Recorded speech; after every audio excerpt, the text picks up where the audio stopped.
Good morning everyone, কেমন আছো তোমরা সবাই? বেলজিয়ামের গল্প কথার আবারও একটা নতুন পর্বে তোমাদের সকলকে স্বাগত জানাই। ছোট্ট এ দেশ কিন্তু গল্প অনেক বড়। আর এই দেখো, সকালবেলা বাবা আমাকে দেখাচ্ছিল বাবার ছোটবেলায় ফেভারিট খেলা। তারপর আর কি, আমি রেডি হয়ে গেলাম জিমে যাওয়ার জন্যে।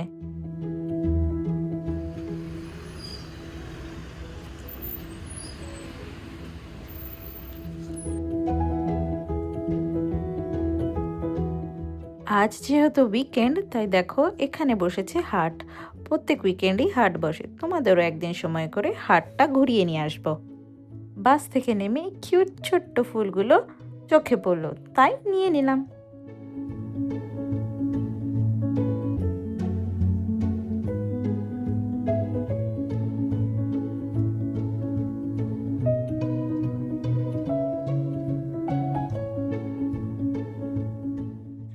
বাড়ি ফিরে আমি নিজের জন্য বানিয়ে নিলাম কিনোয়া আর অনেক রকম সবজি, যে একটা খিচুড়ি টাইপস। আর সেটাই গল্প করতে করতে টিভি দেখতে দেখতে খেয়ে নিলাম।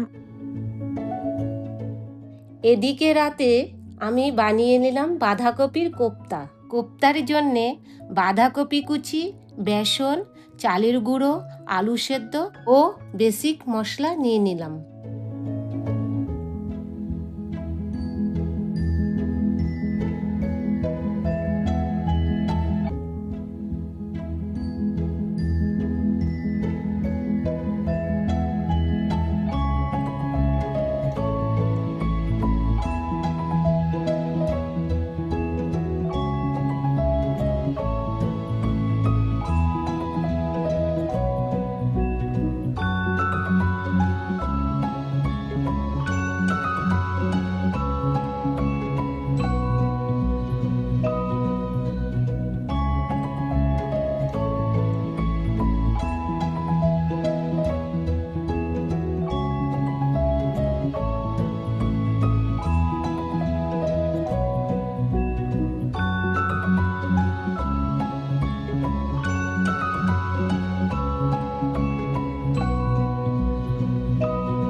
তাহলে আজকের জন্য এইটুখানি, কি দেখা হবে আবার একটা নতুন পর্বে। আর রাধারানী কৃপায় তোমরা সবাইকে নিয়ে খুব খুব খুব ভালো থেকো। টাটা।